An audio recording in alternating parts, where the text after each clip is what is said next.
What's going on? It's Justeeni here. It's Bardur Philo Rush time.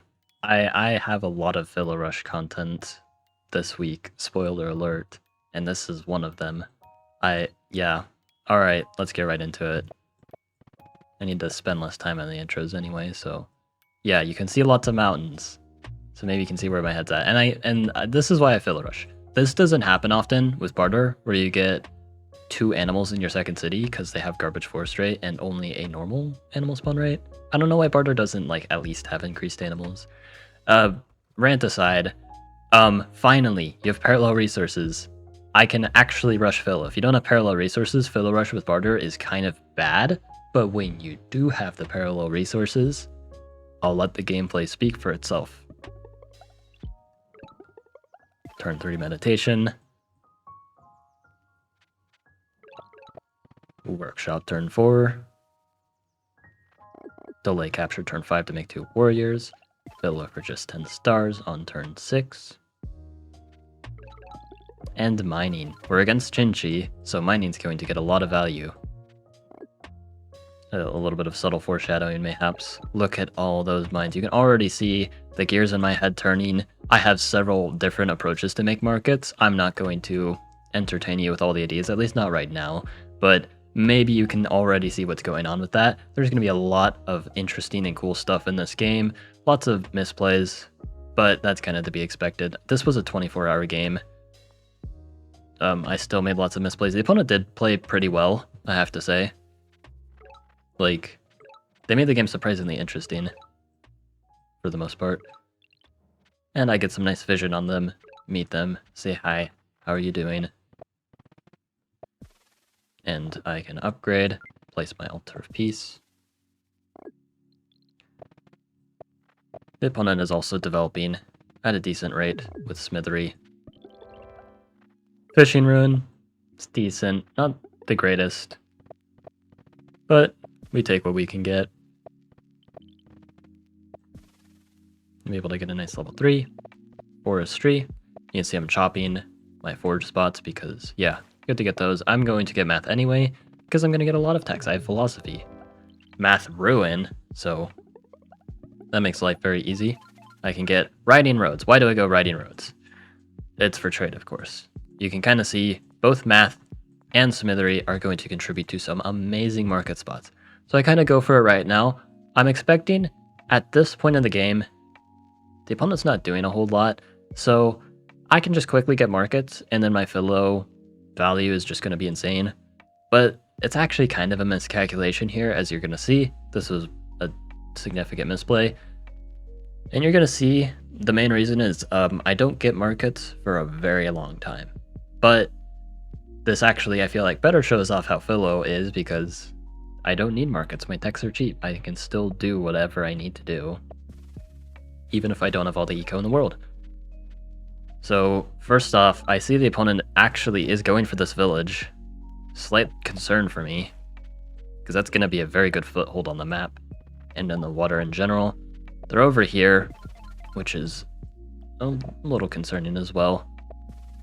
But yeah, I make a catapult here and put this in a port so then they can't make a scout and hit my catapult. And now basically I'm just going to be able to kill any unit on the city.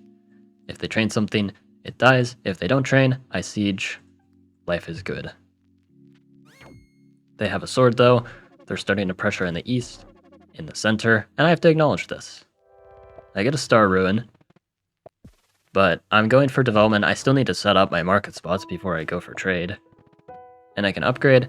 I go for city wall because this is a very nice choke point. A giant alone cannot siege a warrior, so they'll have to do more. I can set up these forges, get a nice border growth, steal some land here. Again, I don't have time to go for trade because I need to do all these things first. I go for a bunch of chops because I already know how my markets are going to look. I get a nice explorer. It's going to grab me another lighthouse. Just one lighthouse away from Eye of God, but it's really hard to reach actually. They let me get the city. They take the explorer off of it first though, so then I don't get the easy Eye of God. They actually have Eye of God themselves. They have a giant here. Very scary looking. 2 giants. But I get a catapult. I need catapults kind of all hands on deck right now. but I also have something else which you might be able to guess. What's a better way to deal with giants than catapults? Gee, I wonder what's a better way of dealing with giants than... I don't get it right now. I got a sword first. But something. You guys know what I'm talking about. They'd go for this rammer play to siege. Taking out this catapult. I don't know if they had ramming already. If so, this was a good play. Buying ramming for this isn't a good play. I don't know. I didn't look at their point of view in the replay. Imagine actually analyzing these games instead of just showing them off for the content. But yeah, I can defend just fine, get a giant. Send my giant down, and grab a Mindbender. This is going to heal all my units here. And if the opponent isn't careful, they can do a little more than that. I've got a catapult here. Again, this is why I can't go for markets. I'm prioritizing all these more important things first. These catapults are awesome. I have to prevent them from doing too much. They hit my giant, which is a very bad idea here.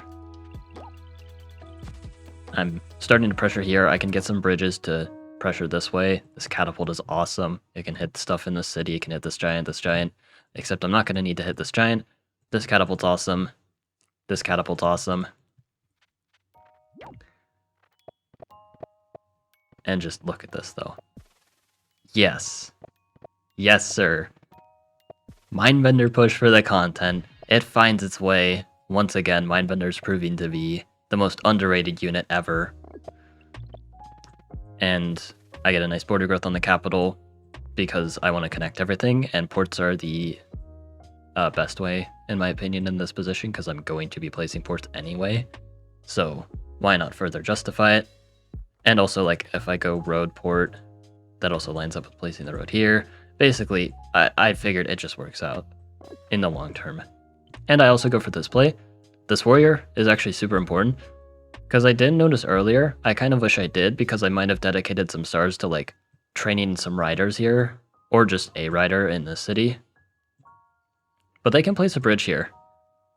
This is very concerning. If I didn't make this warrior here, then they could just road the sword, take this out, and then I think they can even send a rider to siege. Or possibly even worse, they actually just send the sword, hit, and then the giant sieges. I think I have a way of unsieging, but it's annoying regardless, so yeah, let's annoy them actually. If they want to go for that, you have to get through this warrior first. They can, but it's annoying. Watch how many stars they have to spend. They rode there. Rode there. They have to do a lot of roading, and they don't even get the siege in return because they decide to kill the catapult instead. It's a lot of dangerous looking pressure. Again, the opponent plays this pretty well, taking advantage of my one vulnerable spot that I didn't really notice until I couldn't do much about it. But at least I did something. My Mindbender in the east is just going insane. They cannot deal with all these giants and the Mindbender, the catapult, and the other giant, and everything else. I get a rider sword warrior, connect everything because I'm prepared for them to siege. They can. So yeah, I'm going to use a monument, of course, to unsiege, or I can use like port spam, but that's expensive. Again, note that I'm still not getting markets, but my economy is growing because I'm developing. It's just I have to make a lot of units as well. But, you know, I have a lot of tech, so I can spend my stars quite efficiently.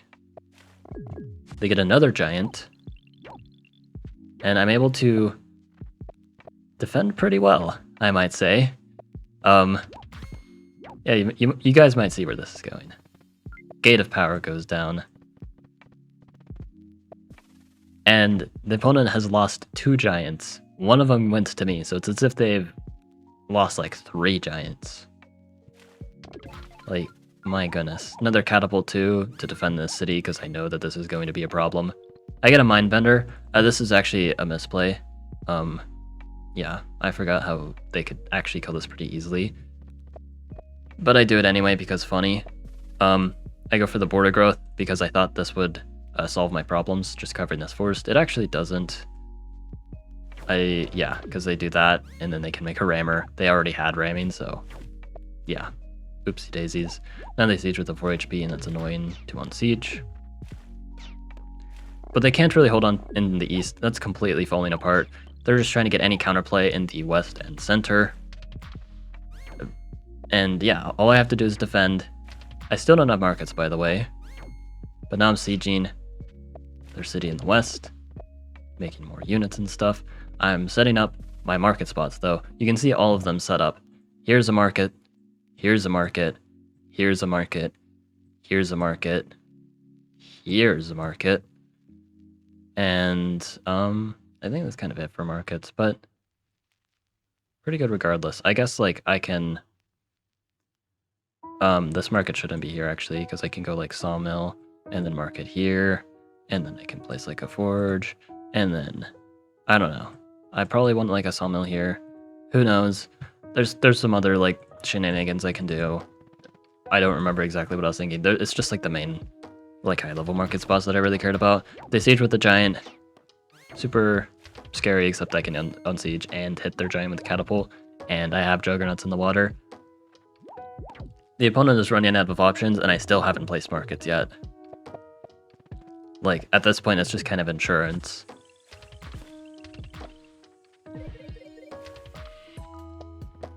So, Philo better than markets? Who needs markets when you have Philo? Well, I get trade eventually, but like, yeah, I did all these important things first because priorities are important. And Philo is a good priority. That's the lesson of this video, or something like that. Please subscribe to my YouTube channel. Yeah, pretty interesting game though. I think the opponent maybe could have resigned earlier, but they did fight on quite well, so I can respect that. It's not like they just kind of fell over and let me take everything, except for in the east after they lost the giant. But something, Philo Rush OP, please nerf. I don't actually, but Philo Rush is really cool, and I love it so much. And yeah, hope you guys enjoyed. Like and sub, and have a good one.